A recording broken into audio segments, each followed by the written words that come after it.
So, with regard to our game last week in Monmouth,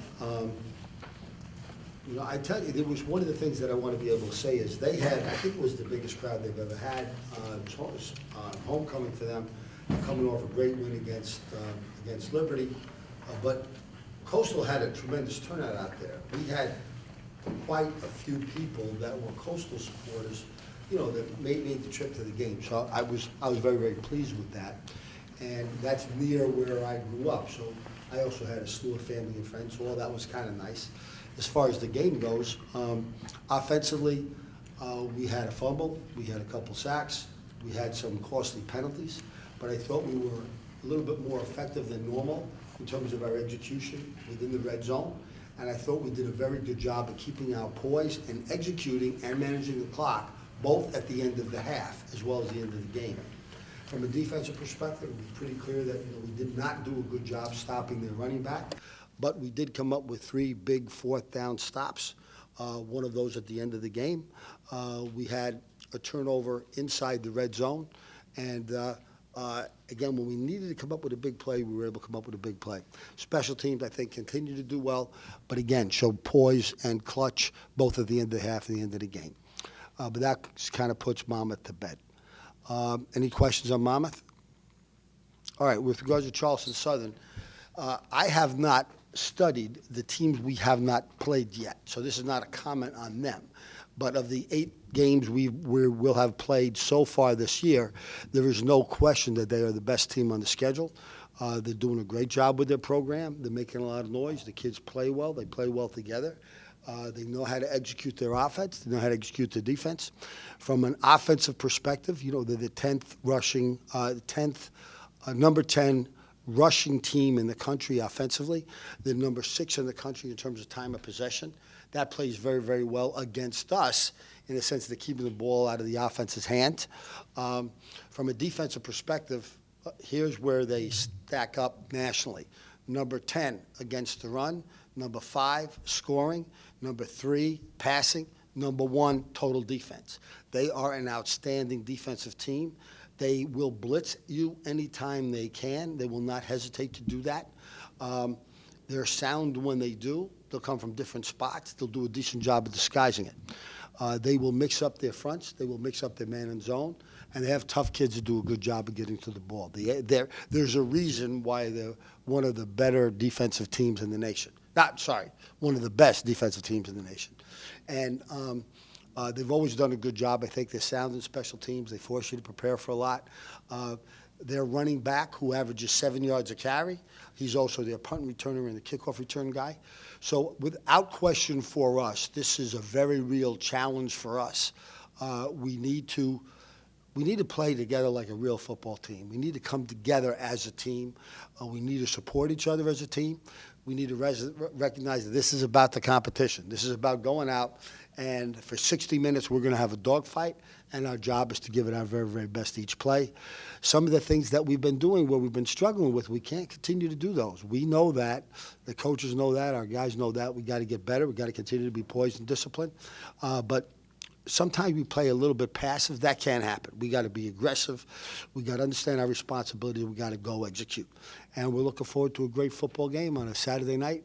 And it's not just a big game for the Big South. This is a big game nationally in the FCS. It's a big game for Charleston Southern. It's a big game for us. Speaking of the rushing attack, you gave a lot of long gains last week. How can you fix that at this point in the season, this deep into the season? Correct that. I think the number one thing you got to do is you got to make sure you understand why you had the breakdowns you had. And in some cases, our guys know what their responsibility is. So a linebacker, for example, he knows what his responsibility is. And make believe he has to play B-gap, but he's playing B-gap cautiously. So instead of filling aggressively the B-gap, he's kind of waiting. Now, he still might make a play, but now he's making a play a few yards downfield. Or then he gets blocked, and then all of a sudden there's a seam. We have had some run-pass errors where it's clear they're throwing the ball, and we're coming up like it's a run. We're just kind of blindly coming. That's a poise thing to me. We can't do that, and vice versa. Times where we're just playing pass, and they're clearly running the ball, and we're backing up, and there are no threats in our area.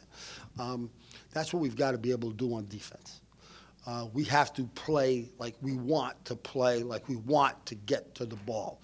Not bend, don't break. We want to stop them. We want to stop them. We got to think a little bit more like that. Then offensively, again, you can't have a turnover. You can't have penalties on critical drives. That's hurt us a couple drives the other day.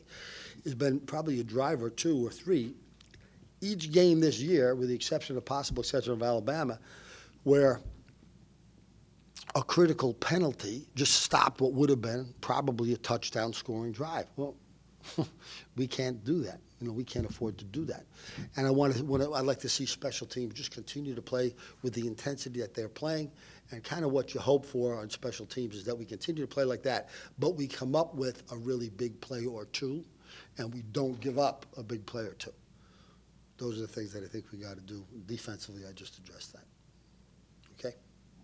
Joe, you've alluded to it several times in this presser already, just the issues offensively that you guys have had. When does that become a concern, or has it already become a concern? It's a concern. No, it's a concern. It is a concern. It's been a concern. So we have not been able to improve that as well as we need to be able to improve if we're really going to be a good football team. But our guys know that. Our coaches know that. We try to simplify certain things. We try to keep our checks a little simpler. At the end of the day, we can't have a guy jumping off sides. At the end of the day, we can't have a guy, and we spend time on this, and we're pretty disciplined for the most part. We can't have a guy on the perimeter come and a guy turns his back. And it's not like we're trying to wipe him out, but then we put our hands on his back and we're technically blocking him from behind. We can't do those things. We have a guy make a play, then fumbles the ball. Well, we can't do that. We have too many drop balls. Our guys can catch the ball. At that moment in time, they got to be able to catch the ball. So I think it's a matter of a little bit more of a sense of urgency. Come on, we got to get this right. Let's not go through the motions. Let's get this right. And I think it goes back again to a matter of poise and discipline. Have you seen that this week in preparation for this game? Because clearly those issues this weekend will get you beat. There is no question about that, and we know that, and we're aware of that. Now, am I pleased with the way we necessarily practiced yesterday? I was pleased, I think, with our effort. I think we still got to have a better sense of urgency. But on Tuesday, we are putting in the game plan. We will have mistakes on Tuesday. So those are not the end of the world. But, like, if I see a guy dropping a pass, you can't drop the pass. You can't drop the pass. Now, are our guys going to drop a pass once in a while? Of course they are. But we seem to have a couple guys drop passes in critical situations in each game, and all of those would be big plays. All those would be big plays. So we know that will definitely get us beat. If we're not executing, the probability of us being successful is far less. What specifically stands out when you watch Charleston Southern's defense, having not seen them before? It's just No, I think they're good athletes. They're tough kids. They do a good job getting to the ball. They stay disciplined. So I think they read their key. They go. They read the key and they go. They are aggressive, but I think they keep it reason. It's complex enough where you can cause some confusion, but simple enough where they execute well. Where they're executing well. So I use that example. Let's say, and I'm not picking on one of our linebackers, but let's say a linebacker knows you got big gap, and he's playing it soft in the gap as opposed to attacking it. The guy's not playing it soft in the gap. He's attacking it. He's attacking it. They're doing a good job coaching their guys, and the guys are hungry, and they're going after it, and they're executing well. They've got good athletes. They move well. They get to the ball well. They're tough kids.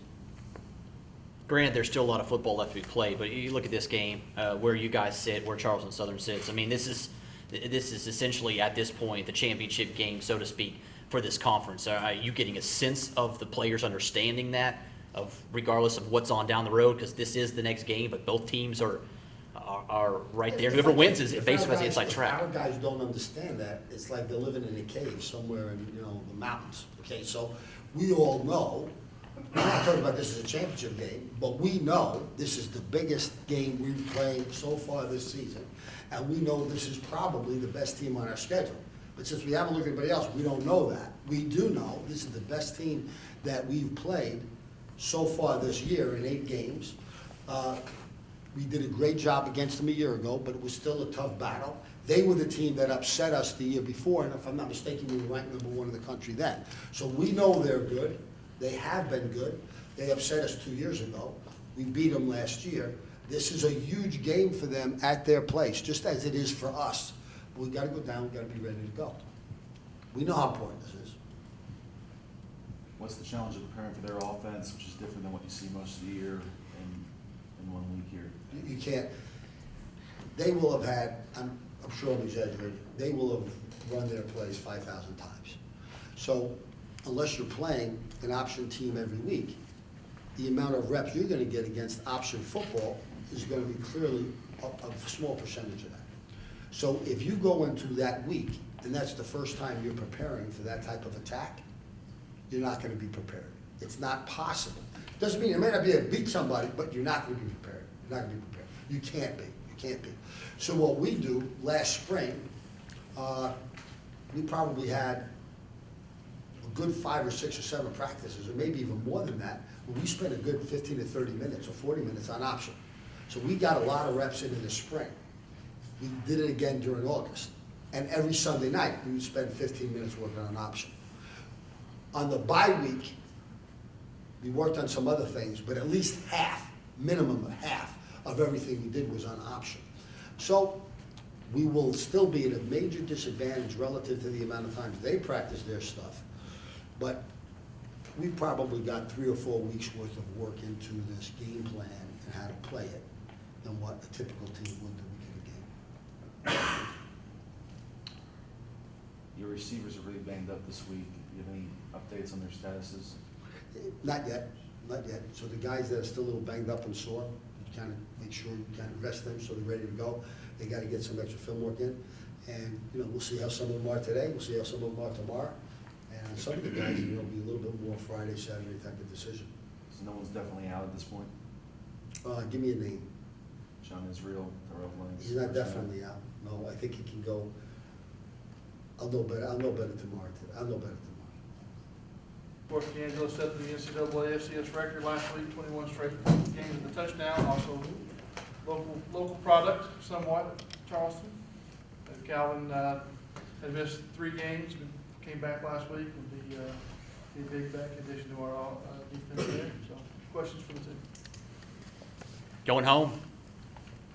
I mean, this is the biggest game of the season for obviously a lot of different reasons. Talk about being able to go home and put on display, win this game, put yourself in position to win the last Big South Conference championship for you guys. Yeah, well, every week is the biggest game we're about to play, so just get that out right now. Going home is awesome. Playing in front of the home crowd is good. I'm from Somerville, which is probably about 15 minutes away from Charleston Southern. It'll be good for my family just come out, get a chance to see me play, everybody that supported me in high school, but it's all about what we got to do in the field, really. They can come to the game whether they're there or not. Overall, we got to execute our game plan to play football. It's like you just said, execute. Clearly, that's been somewhat of an issue this season with regards to some of those mistakes. What's your take on that? And I mean, how do you resolve those issues this late in the season? Well, we understand we haven't been playing up to our potential. We've been playing as an average football team, and with the talented guys that we have on both sides of the ball, we know that we're above average. So we have to stop playing average, execute our assignments the way that we know how to, and most importantly, just do your job, do our job, and stay true to that, believe in everybody else, trust what they want to do, and just do your job. Knowing that you're going up against a top-notch defense, do you get a little extra fired up when you're going up against a top-notch unit like that, thinking that, maybe you can go out and prove something about, what your offense can do? It is more fun, I guess you can say, just to go against a more top-notch defense like you said, just so we can get a chance to really prove ourselves and how to lead our offense really is. Of course, with Alex at quarterback, we got John, Bruce, Tyrell, I think he's out this week, but Devin and Chris Jones. And with those guys, anything's possible on offense. And we know the talent that we have, and we get a chance to prove it this weekend. What is it about their defense that makes them so good? What's the major challenge with them? They swarm. Whoever has the ball, they all get to it. They attack the ball carrier, they attack the quarterback. Whoever has the ball, they're going to go to them. They got some pretty good athletes. They run around solidly, pretty well, okay? But overall, this is probably the best defense I've played. Calvin, how much of a challenge is it to go up against an offense like this that's so much different from what you normally see on a weekly basis? Their offense is very different from what we normally see. We actually started getting ready for them during camp. We'd have a day every now and then during camp where we'd go against the option. And with the bye week being last week, we had some extra time to prepare as well. So I definitely think as a unit that we're going to be very well prepared for what they do. Does it feel like a championship game to you? Not so much a championship game, but I definitely think that the guys who were on the team 2 years ago remember what happened last time we were down there, and that's still gonna be fresh in our minds. And I know I can speak for myself and Hop that we definitely don't want to repeat what happened last time we were down in Charleston. Defense all year's kind of had a bend but don't break attitude. That was clearly seen this past weekend in Monmouth. When do you get away from that and just want to play solid defense where you're not at that point where you don't want to break, but you just rather just play solid defense? Yeah, I think problem with last week is we had some guys who were trying to do too much. They were doing their job and then trying to do a little bit of someone else's job. And I think it really does fall back on us being able to trust each other out there and just know that the guy behind you is going to do his job and be in the right gap. And I think we've taken some good steps this week into everyone knowing what their assignment is and doing their job correctly. Seems like that's kind of a trust issue, isn't it? Where you don't necessarily trust the guy that's with you because you're trying to do his job too? It could be. It could be. In the beginning of the year, it might have been a little more so the trust issue because we have some new guys behind us.